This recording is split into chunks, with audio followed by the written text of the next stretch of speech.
People often say a house is just wood, brick, and a roof over your head. But anyone who has built one from nothing knows that isn't true. A house becomes something else entirely when you spend decades inside it, when every wall holds a memory and every room carries a story. For me, that house wasn't just shelter. It was proof that sacrifice could become stability. It was the quiet reward after years of choosing responsibility over comfort, work over rest, and patience over shortcuts. And for most of my life, that house meant safety. Until the day someone smiled at me and said, "We're family now." And I believed her. My home sits at the end of a quiet street lined with old trees that bend gently over the road like they've been standing guard for decades. When I first bought the property, the trees were young and thin, barely casting any shade. Now they're tall and thick, their branches stretching over the driveway as if protecting everything beneath them. In a strange way, those trees grew the same way my life did. Slowly, patiently, season by season. I still remember the first time I stood on the empty lot before the house existed. Back then, it was just uneven dirt and patches of grass that refused to grow properly. Most people would have seen a piece of land that needed too much work. But I saw something else. I saw the place where my child would grow up. At the time, my son was still young enough to think the world revolved around backyard adventures and bedtime stories. He used to run around that empty lot pretending the piles of lumber were pirate ships and castles. He'd stand in the middle of the dirt and say things like, "This will be my room, right?" And I would smile and nod. Because even when the house only existed as lines on blueprints, it already felt real. That's the thing about building something slowly. You begin to love it before it even exists. The construction took longer than I expected. Money was tight back then, and every delay felt like another reminder that life rarely moves as quickly as our plans. There were months when progress stopped completely. Months when the only thing growing on that property was the stack of bills on my kitchen table. But quitting never crossed my mind. Because that house represented something bigger than comfort. It represented stability. And stability was something my son deserved. There were years when I worked 2 jobs just to keep the mortgage payments manageable. Days when I left before sunrise and returned long after the streetlights had come on. Those were the years when exhaustion and determination lived side by side. But every time I walked through the front door and saw my son sitting at the kitchen table doing homework, the exhaustion didn't matter. Because the house was doing exactly what it was meant to do. It was protecting the life inside it. As my son grew older, the house changed with him. The small bedroom that once held toy cars and stuffed animals slowly transformed into a teenager's world of textbooks, posters, and late-night conversations about the future. The backyard that once hosted imaginary adventures turned into a place for graduation celebrations and family gatherings. Time moved quietly through those rooms. And before I realized it, my son wasn't a child anymore. He was a man. That realization arrived the way most big changes in life do. Gradually, almost invisibly. Until one day, he sat across from me at the kitchen table and said something that reminded me just how much time had passed. "Mom," he said, smiling in that slightly nervous way adults do when they're about to share big news. "There's someone I want you to meet." The moment those words left his mouth, I knew what they meant. Parents recognize that tone immediately. The mixture of excitement and caution. The hope that the person sitting across from them will approve. And of course, I did what any parent would do. I smiled. "When do I get to meet her?" I asked. Her name was Emily. The first time she came to the house, she arrived with a bouquet of flowers and a smile that felt warm enough to light up the entire room. She stood at the doorway looking slightly nervous, holding the flowers with both hands. "I've heard so much about you," she said. There was something polite and careful in the way she spoke. The kind of politeness that makes a person immediately likable. I invited her inside, and within minutes the house felt different. Not uncomfortable, just fuller. It's difficult to explain, but anyone who has welcomed someone new into their family understands that shift. The air changes. The conversations change. Even the silence changes. Emily walked through the house slowly, admiring everything with a kind of genuine curiosity. "This place is beautiful," she said more than once. And every time she said it, I felt a small sense of pride. Because it wasn't just praise for a building. It was praise for everything that building represented. At dinner that night, she asked questions about the house. Not in a rude or intrusive way. Just simple curiosity. How long have you lived here? Did you design it yourself? Your garden is amazing. Do you take care of it alone? The questions felt natural, friendly. And if I noticed that many of them circled back to the house itself, I dismissed the thought almost immediately. After all, people are curious about things that feel meaningful. And this house clearly felt meaningful. Later that evening, after we had cleared the dishes and settled into the living room, Emily said something that made my son smile in that quiet, proud way. She looked around the room and said, "I can see why he talks about this place so much." Then she looked directly at me. "You built something really special here." Her words carried a warmth that felt sincere. And then she added something else. Something that seemed simple at the time. "We're family now." The sentence landed gently, like a promise rather than a declaration. And I believed it. Because the idea of family expanding, rather than shrinking, always feels like a blessing. For the next few months, Emily became a regular presence in our home. She joined us for dinners. She helped in the kitchen. Sometimes she arrived early just to sit with me and talk while my son finished work. Those conversations often drifted back to the house. She admired the layout. She complimented the natural light in the living room. She seemed fascinated by the small details, the way the staircase curved slightly toward the hallway, the way the backyard opened into a quiet patch of trees. One afternoon, she stood at the kitchen window, looking out toward the garden. "This must have taken years to build," she said softly. "It did," I replied. She turned back toward me with a thoughtful expression. "It must feel amazing knowing this will always stay in the family." The sentence was simple, but something about it made me pause. Not because it sounded wrong, just because it sounded deliberate. Still, I pushed the thought aside. Because sometimes suspicion says more about the person feeling it than the person being questioned. And Emily had done nothing to earn suspicion. If anything, she had earned trust. When my son proposed to her, I wasn't surprised. By then, their relationship felt steady and genuine. The wedding was small but beautiful, held in the backyard of the house where my son had grown up. Seeing him stand under those trees with the woman he loved filled me with a sense of completion. The house had witnessed his childhood. Now it was witnessing the beginning of his marriage. It felt like a circle closing. During the reception, Emily hugged me tightly and whispered something into my ear. "Thank you for welcoming me," she said. "We're family now." Again, the words sounded warm. And again, I believed them. In the weeks after the wedding, Emily continued visiting the house frequently. But slowly, almost imperceptibly, something about her behavior began to shift. Not dramatically. Not enough to cause concern. Just small changes.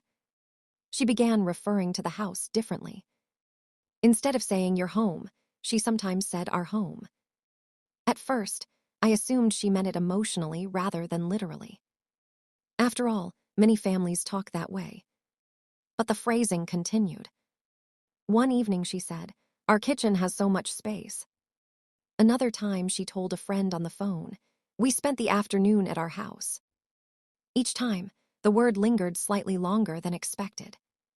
Our, our, our. Still, I didn't correct her. Because correcting someone about language can sometimes create tension where none was intended. And harmony felt more important than precision. Then the suggestions began. They started innocently enough. "You know what would look amazing in the living room?" she asked one afternoon. "What's that?" I replied. "A larger couch." I laughed lightly. "Well, maybe someday." But the suggestions didn't stop there. She mentioned expanding the kitchen, adding new flooring, changing the guest room into a nursery someday. Each idea arrived wrapped in excitement rather than entitlement. But slowly, they began to reshape the way she talked about the house. Not as a place she visited, but as a place she imagined controlling.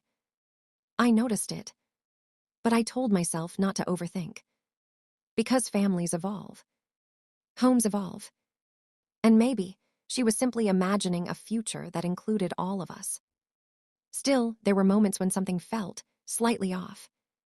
Moments when warmth and calculation seemed to exist side by side.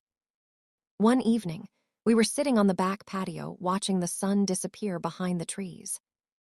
Emily was unusually quiet. Then she asked a question that caught me slightly off guard. "How long do you plan to stay here?" The question itself wasn't strange, but the tone behind it carried a subtle curiosity. "As long as I can," I replied with a smile. "This house is my home." She nodded slowly. "That makes sense." Then she added something else. "Eventually, though, people usually move somewhere smaller, right?" Her voice sounded casual, but the idea behind the question felt different. Younger families need room to grow. Older people need simpler spaces. At least, that was the implication. I laughed gently. "Well, maybe someday," I said. "But not anytime soon." She smiled, but the smile didn't quite reach her eyes.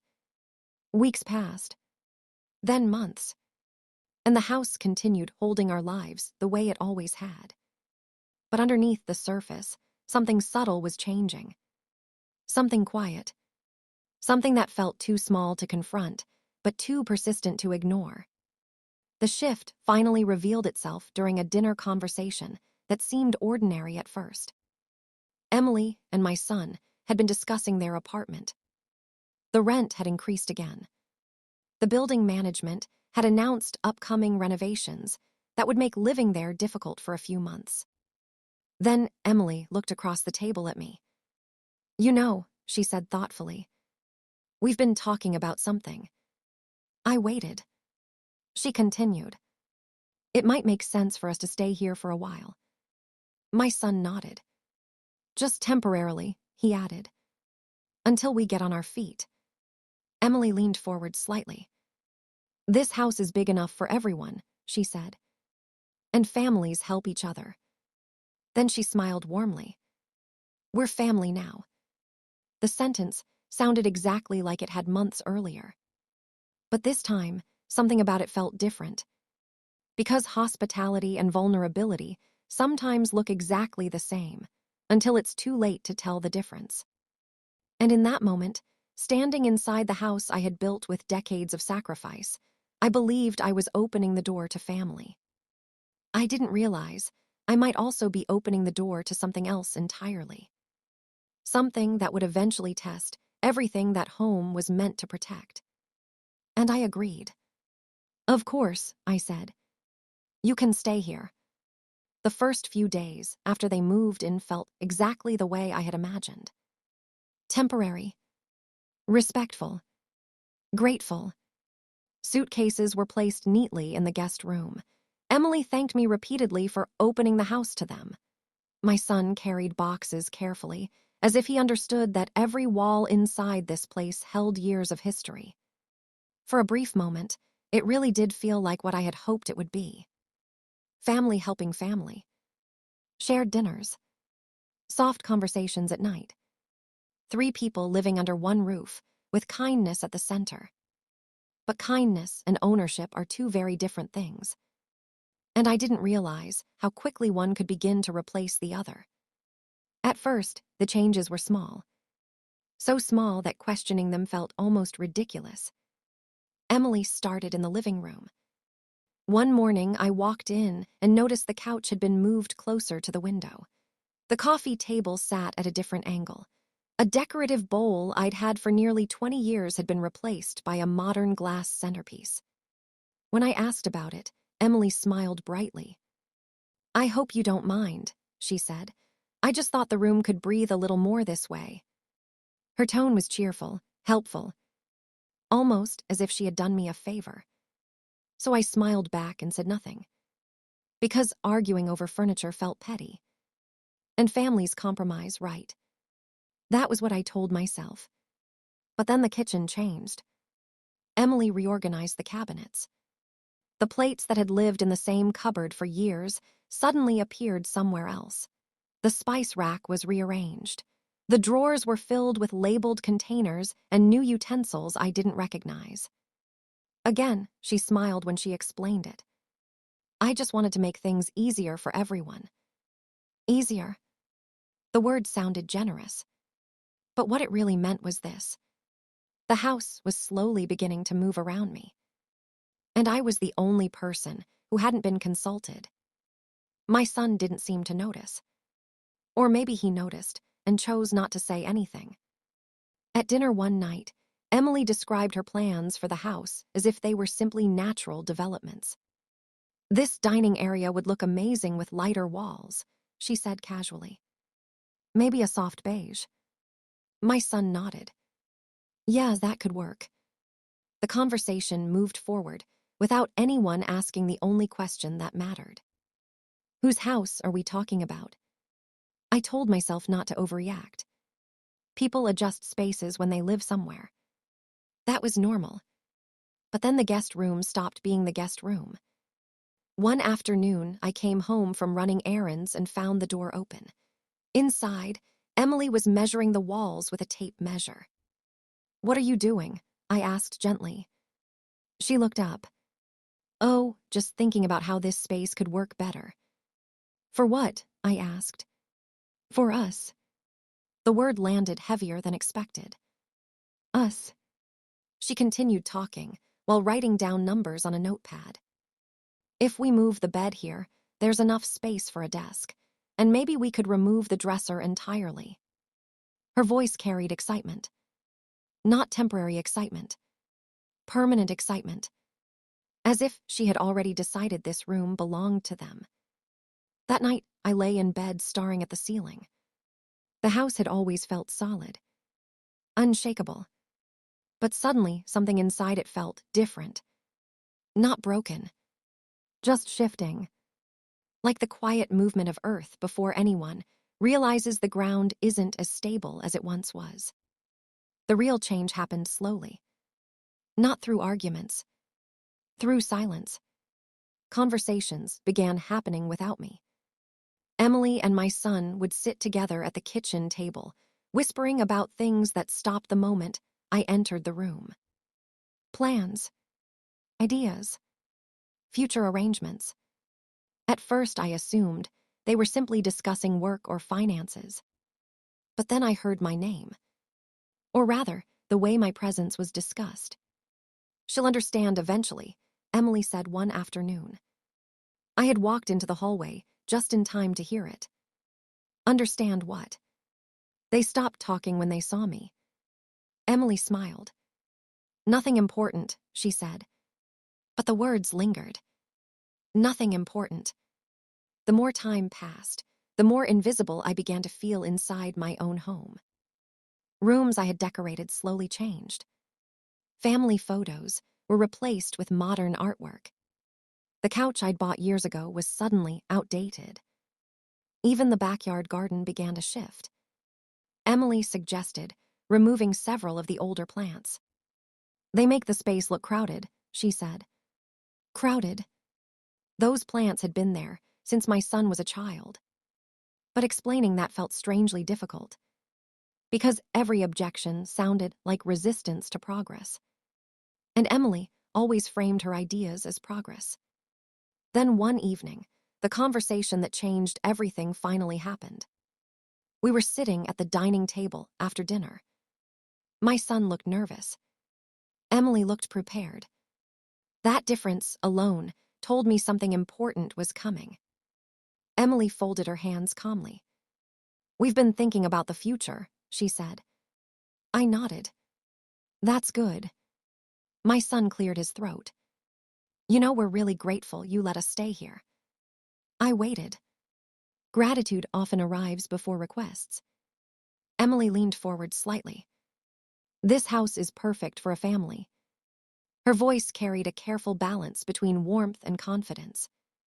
"And since we're planning to build our life here," she paused, "it might make sense to think about the long-term situation." I felt a quiet tightening in my chest. "What situation?" I asked. Emily exchanged a glance with my son.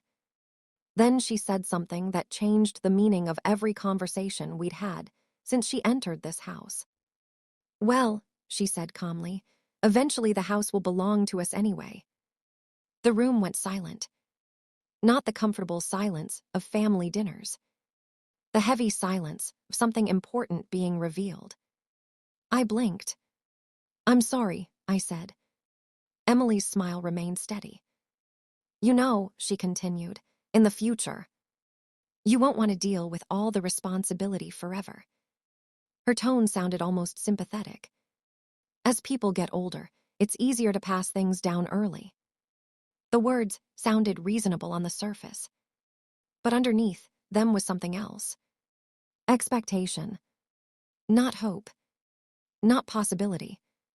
Expectation. I turned to my son. He looked uncomfortable, but he didn't disagree. That silence hurt more than the words. Emily continued speaking. "We're the future of the family," she said. "It just makes sense." The sentence was simple, but its meaning was enormous. She wasn't asking. She was explaining, as if ownership of my home was simply a matter of time. And patience. I felt a strange mix of emotions in that moment. Shock, confusion, and something else. Recognition. Because suddenly, every small moment from the past months made sense. The furniture, the renovations, the quiet conversations. This wasn't temporary. This was preparation. I leaned back in my chair. "I'm not planning to give the house to anyone," I said calmly. Emily's smile flickered. "Only slightly." "But eventually," she said carefully, "it will pass to the next generation." "That doesn't mean today," I replied. Her tone changed then. Not dramatically. Just enough to reveal the steel underneath the politeness. "It might be easier if we handled the paperwork now." Paperwork. The word sounded clinical. But what it really meant was this. Transfer ownership. My son finally spoke. "Emily just thinks it would avoid problems later." Avoid problems. I looked around the dining room. The same room where my son had celebrated birthdays. Where homework had been done. Where decades of quiet life had unfolded. And suddenly, I realized something painful. The house that once held my family together was now the center of a negotiation. Emily leaned forward again. "You already let us live here," she said. "That shows you trust us." Trust. The word felt twisted. "Trust and ownership are different things," I said quietly. Emily's voice sharpened slightly. "But you can't stay here forever." The sentence landed harder than anything she had said before. Not because of its logic, but because of its implication. The house wasn't mine. Not really. Not anymore. At least, that was how she saw it. I stood slowly from the table. "I built this house," I said. Emily remained seated. "But families share things," she replied. Her tone carried a strange confidence. The confidence of someone who believed the outcome was inevitable. That confidence lasted exactly 30 seconds longer. Because then, I said something she hadn't expected. "The house is legally protected." Her expression changed instantly. "What do you mean?" she asked. I walked to the hallway cabinet and pulled out a folder. Inside were documents I had prepared years earlier. Not because I expected conflict, but because life teaches you something important over time. Security matters. I returned to the table and placed the folder in front of them. "These papers explain everything," I said. Emily opened the folder. Her eyes moved quickly across the pages. Then slower. Then very slowly. The confidence drained from her face. Because the documents were clear. The property ownership. The legal protections. The conditions under which the house could never be transferred without my consent. No pressure. No persuasion. No assumption. Nothing could take this house away unless I chose to give it. Emily looked up. "But we're living here," she said. "Yes," I replied calmly. "Because I allowed it." The difference between those two realities finally became clear. Permission is not ownership. Generosity is not surrender. My son rubbed his forehead. Emily didn't realize. Emily interrupted him. "We can still change things." But her voice no longer carried the same certainty. The power dynamic in the room had shifted. Completely. Because the house she had begun treating as hers was never actually available to take. Silence filled the space again. But this time, the silence belonged to something else. Accountability. I closed the folder. "This house stays mine," I said. "And anyone who lives here respects that." Emily said nothing. My son looked down at the table. The tension in the room felt heavy. But strangely, I felt calm. Because sometimes strength isn't loud. Sometimes strength is simply refusing to move when someone else tries to push you. That night I walked through the house slowly. The same hallway. The same rooms. The same memories. Nothing had actually changed. Except one thing. Now the truth was visible. Family isn't defined by words. It's defined by respect. And as I stood in the living room, looking at the walls I had built with decades of effort, one final realization settled quietly in my mind. Greed can try to claim what it didn't build. But integrity protects what love created.